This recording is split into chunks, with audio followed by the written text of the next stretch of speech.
Tim's on my feet, stomping out the negativity. Everybody not a friend of me. Spread the love, still I move deliberately. Bully face on, but the smile be heavenly. Brooklyn girls, so they love the energy, love sincerity. So I take the liberty to take them on a journey lyrically through hallways and alleys.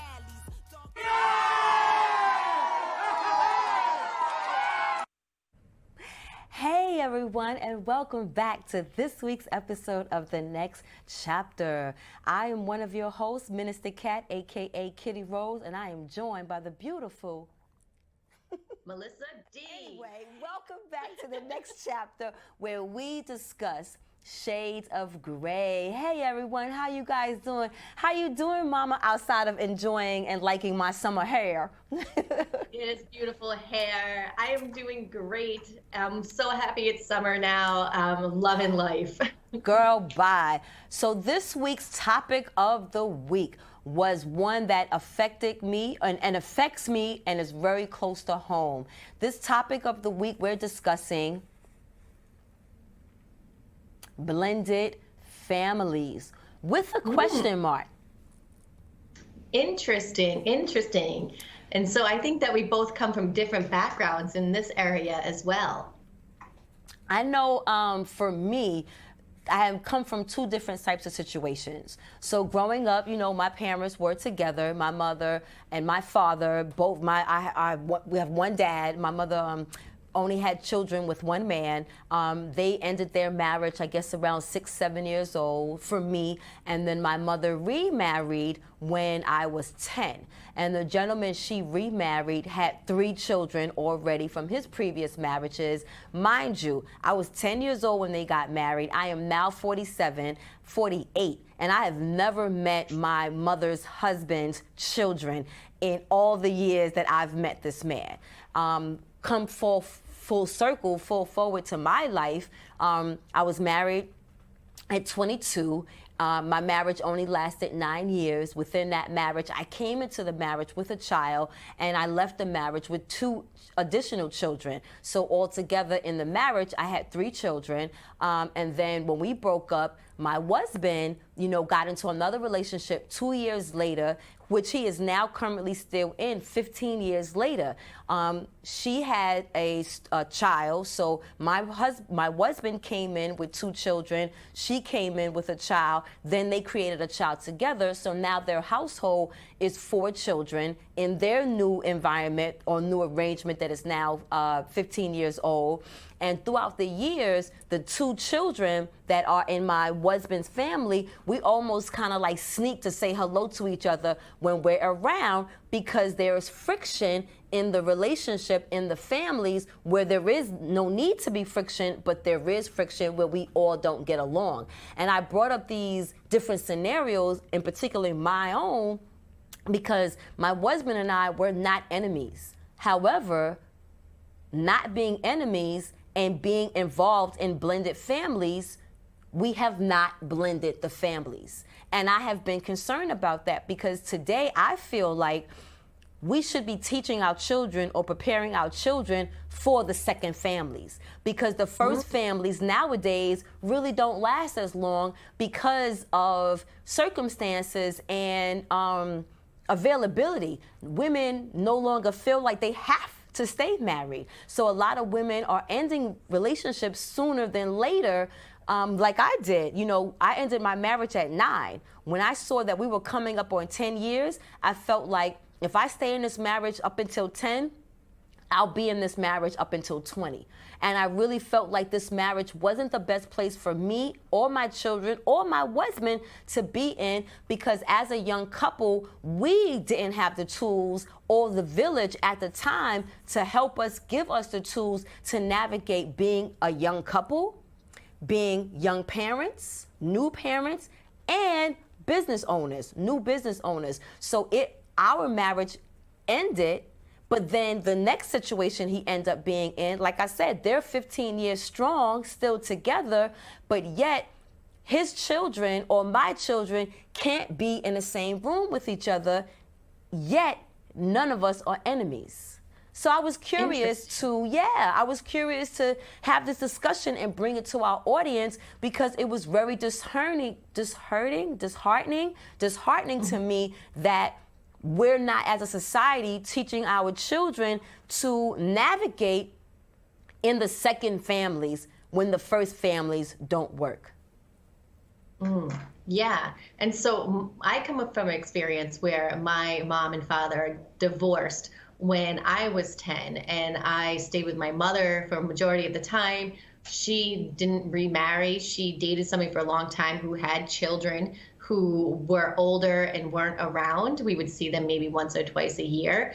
I cared about them, but there wasn't that connection of being like siblings. And then my father remarried a woman who had 2 daughters. And that was extremely hard for me because I didn't feel like I was a part of that family at all.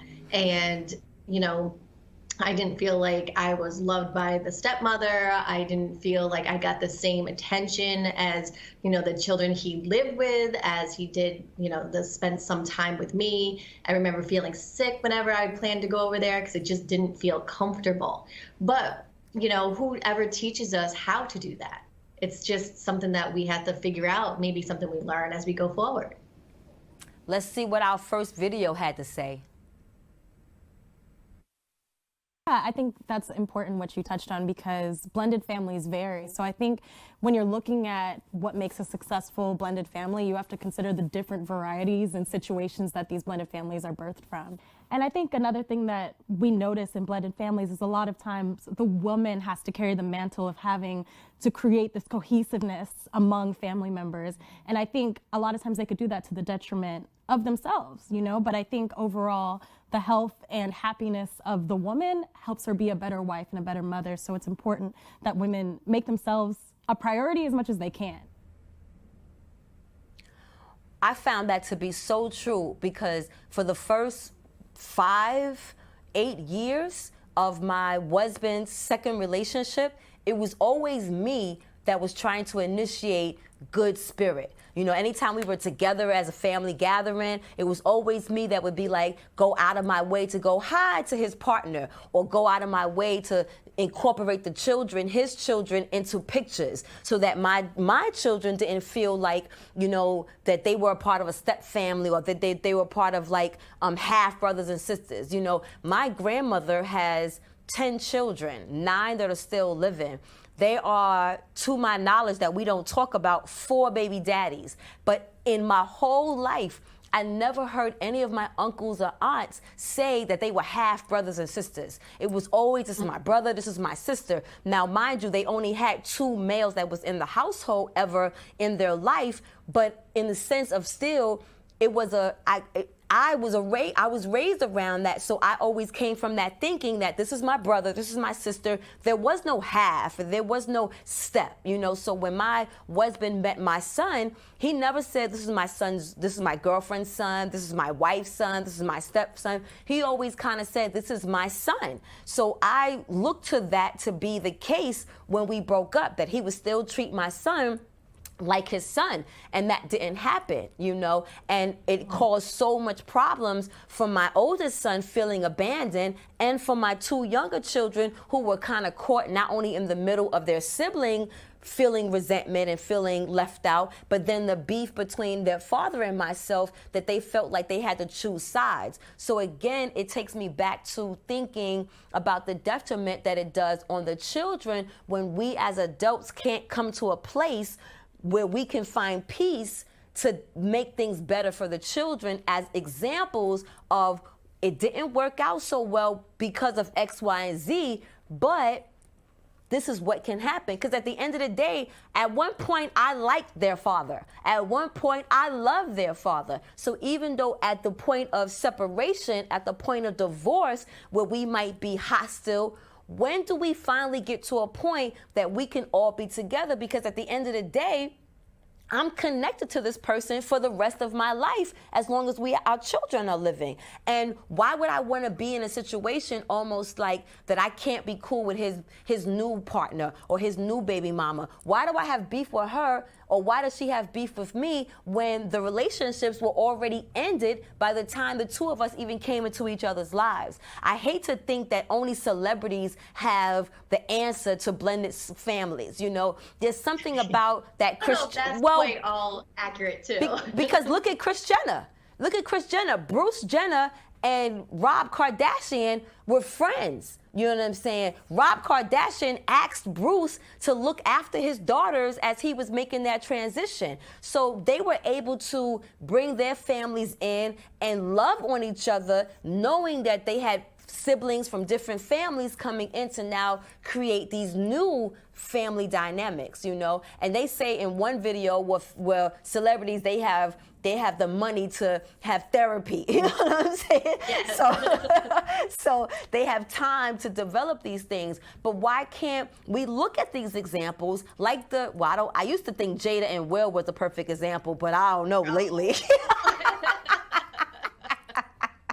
But again, and I used to even think Alicia Keys and Swiss Beats was a good example, but that was a bad example in the beginning because Swiss Beats cheated with Alicia Keys on his baby mama. But they eventually, like I said, was able to work it out where now I think Alicia Keys and Swiss Beats and the baby first wife made a book to show the dynamics of what blended families can look like on a positive note, you know?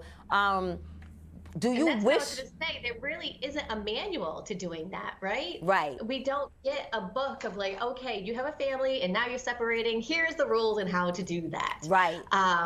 You know, and then we think of like, you know, co-parenting. So you're parenting the same child that you gave birth to, but how do we co-parent with everybody's children together? And I think that's what we need to look into, is that these are children. We need to show them that we know how to communicate with each other. We can actually get along and we are family. It doesn't matter like who gave birth to us or whose DNA you have. You know, we are a family. We are a tribe. This is how we are going to grow together. And we need to accept each other for who we are and move forward and be able to live as a unit and not have this gritty, like, you know, conflict always under the surface. Right. And that part, come together as a unit, because at the end of the day, when it comes to co-parenting, it does take the other person, because if my husband has concerns that he needs to figure out who's he going to pillow talk with but his partner. So she's not involved in the decision making. She's not involved in what he's thinking. Same for me. If I'm going through things with my children, who am I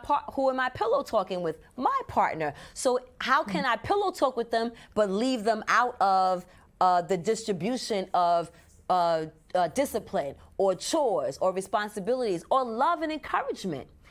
Let's take this moment and head over to our PSAs, and then we'll come back and finish this conversation. Today I'm going to talk to you about physics. Come on in, girls. Let's go. This is the first rocket to get humans to Mars. Really tall. I'm a rocket structural engineer, designing and building parts of the rocket. You are the generation that will be stepping foot on Mars. Do I have a group of astronauts on my hands? Yes. You can become a rocket scientist or whatever else you want to be. What if you could feel in control of your retirement in just a few clicks? At aceyourretirement.org, you can. Start with a free 3-minute chat with Avo, your friendly digital retirement coach. Just answer some simple questions like, how do you feel about your ability to save for retirement? Or in how many years do you want to retire? To get free action items customized just for you, get your retirement back on track at aceyourretirement.org. Will said we talk about blended families and we have blended children in the first PSA. Right on. Shout out to my producing team here at BronxNet. They've been picking out all of my PSAs. Thank you guys for doing a great job connecting the right PSAs to the topics we're talking about, especially this week, topic of the week, where we're talking about blended families. And we both, in this next chapter in our life, are coming from blended families, so we can talk from a personal point of view and a professional point of view how, one, it affected us, and how, two, we do things differently when coming or being presented with blended families. I know you, Melissa, you and your husband did not have children together, so you now as a divorced woman are still kind of, dealing with just Melissa's world and all that comes with that. However, me, even though I am an empty nester, I still do have 3 children, and I never look for a man that I'm dating to be their father because they have one. But I do believe that a man I'm dating with the potential of possibly being my husband, that the parenting of my children does not only weigh on me, or the parenting of his children does not only weigh on him. Like you mentioned earlier, it is a community, or we should be looking at each other or treating each other as a unit, because at the end of the day, if our goal is the beneficial of the children, and as I mentioned in the first half, the first marriages, as much as we want them to work, if they don't work 9 out of 10 times, or even 7, because I don't have the statistics, I was actually going to do the research to see actually what is the statistics in regards to how many people come from divorced families. But in my growing up, I feel like almost everyone I knew came from a divorced family. They say it's about 50% a divorce rate at this point in time. So 50%, and then it gets even higher with second marriages, those failing at a higher rate. So the more marriages you have tend to be at a chance of failing. So yeah, so lots of people are going to have blended families, and being a person who's now out there dating, a lot of people have had these first families, right? And so now I'm coming into this as like, I chose not to have children. Now I get to be a step parent if this is, something that I want to pursue. And like, oh, that's terrifying to me. And what does that mean? Like, we have all these, different combinations of like, will the other parent not like me? Will the children not like me? Is it even worth trying to build this relationship? Right. If 1 year down the road you break up, and then what happens to the children? And so it's a lot of thinking of like, how do you go about navigating this when children are involved and you might be starting a new family? And then talking about that when you're first dating is really uncomfortable too. Like, it's a very interesting situation. Interesting in the point that I think because the conversation isn't held enough, it becomes this thing almost like the dinosaurs that is think to have the conversation about blended families actually working, and it's sad that you quoted. I did actually read that statistic that second marriages actually fail more than the first marriage. I don't believe that necessarily to be the case, because I feel like you've learned from the first marriage, so you should be able to now do better with the second marriage. But or do we just repeat our patterns? But even if that is the case, now the second, third, or how many other situations, then, because even in one of the videos, it talked about, this woman came from like 3 or 4 different types of blended situations. So if that is the case, that makes it even more important for us to teach our children not to be enemies in these developments that change over a course of one's life, because it's so harder to live hating and being angry with someone than it is to be peaceful and come to common ground. And that's where communication comes in. And that's if communication was already a problem in the first marriage or second marriage, then it's going to continue to be a problem. So we really need to we really need to talk more about how we need to communicate with each other. Because one thing I learned recently, I have been separated for 17 years. And what I recently realized maybe 5 years ago, that it is not my job to parent my husband. It's only my job to co-parent. And I think sometimes we get our big heads in the way, and we want to parent the baby daddy, and that's why they're like, I ain't even your husband no more. How dare you try to tell me what to do? And they want to remove themselves from the situation. So now they remove themselves, and then when they remove themselves, of course they're going to remove their partner, because them and their partner is a unit. So it then now continues to keep all of us separated, where the children get a chance to now manipulate not only the two parents, but the two households, because they can live differently at one household that's not talking to the other household. Yeah, we got the what we call splitting.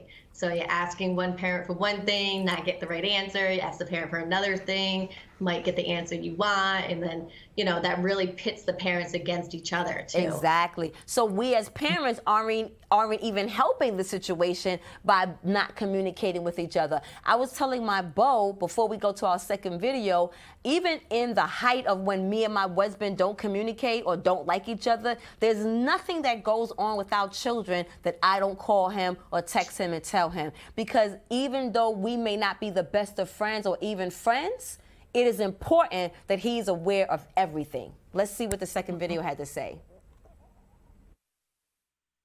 I feel like I come from a blended family, and I've had such an incredible example of, my parents are divorced. They got divorced when I was 12, going on 13 years old, and they both now remarried. They've been married for 20-something years to their significant others. Just this Thanksgiving, they stayed under the same roof in my house together, and we go on vacations together, and I think that it is really, really possible. So I've had a great example of that, and I think that that really helps me now in my marriage with the blended family.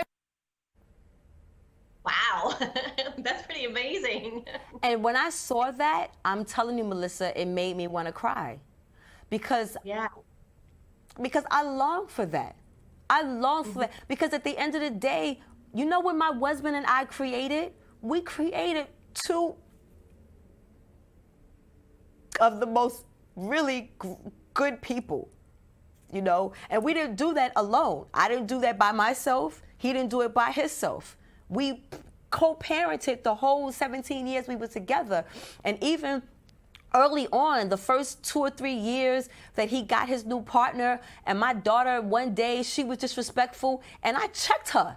And I was like, you don't be disrespectful to your father's partner, because she's the head of that household with him. She's the queen of that household. I made sure to teach my daughter very early on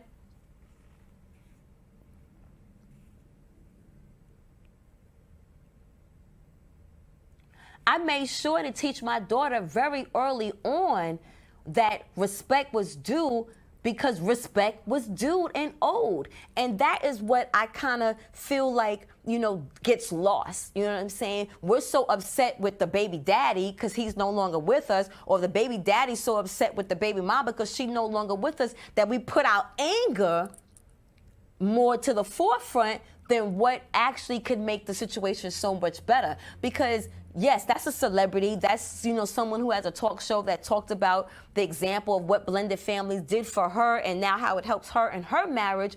But where is the common man? Where is the common girl on the block who says, yes, this works for our family because this was there was no other choice? You know what I'm saying? This was the ultimatum. We were going to make this work because this is what it is, or we weren't going to do it at all. And that's what I wanted to bring to our audience today. I wanted to bring not just you and I talk about the difference in household, because I don't even think there was a difference in households. You didn't feel any different than maybe my kids felt sometimes in the household with their father and his new partner, because there were times that, they felt like the other two children got more attention.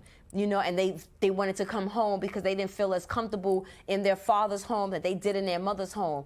And that broke my heart, because because they have two homes. They don't have their mom's house and their dad's house. They have their dad's house that's theirs and their mom's house that's theirs. So it was encouraging for me and heartbreaking at the same time to always be the one who at least showed the right example. Like the video mentioned, it's always the burden and the weight of the woman, because we see the logic, or we can see the logic because we care how it affects our children, even if our own personal feelings on the surface. We learn to put them to the side for the bigger picture. I'm not always happy with what my husband does or doesn't do, but at the end of the day, I'm grateful to him.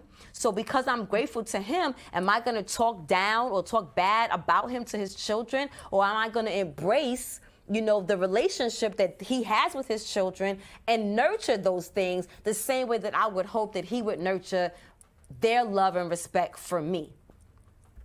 Yeah.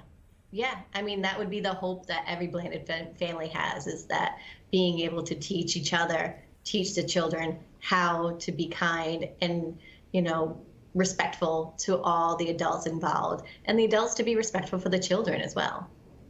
Because it only helps the bigger picture, you know. My goodness, the 29 minutes go by so already.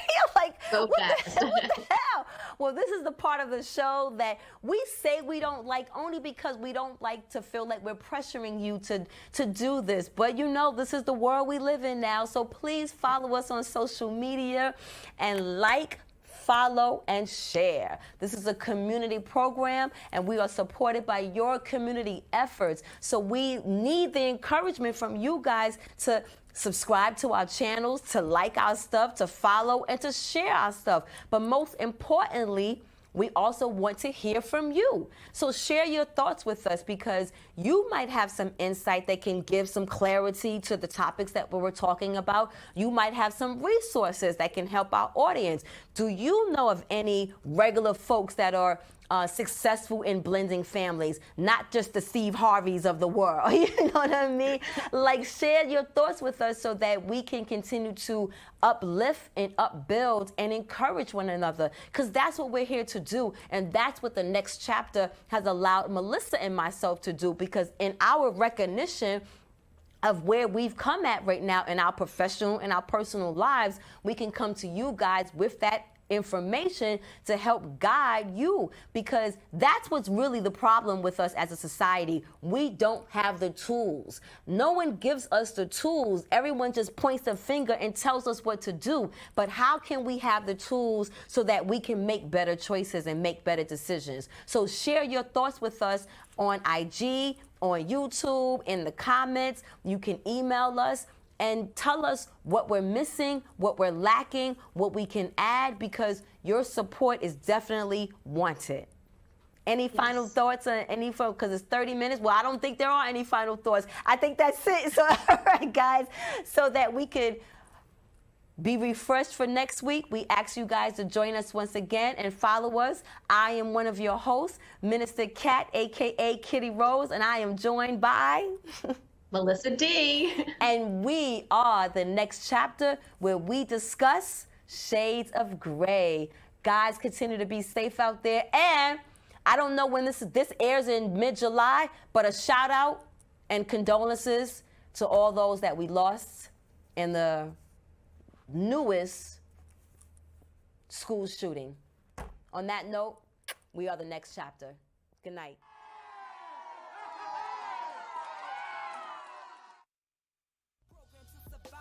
Legendary ciphers get the MCs and the jobs. The city never sleeps. Slept from 1 to 5 when COVID hit the block and we had to stay inside. Tough love is all I know, so be gentle with my soul. Learn to navigate winters with no coat. If you never been cold, you never been broke. Hustle 24/7 just to stay afloat. So New York, like dollar pizza in that cold world shit. That real life grit from the heart of the city is as hard as it gets. Cause that New York shit, that real life grit from the heart of the city is as hard as it gets. Cause that New York shit, that real life grit from the heart of the city is as hard as it gets. Cause that New York shit, that real life grit from the heart of the city is as hard as it gets. Guys,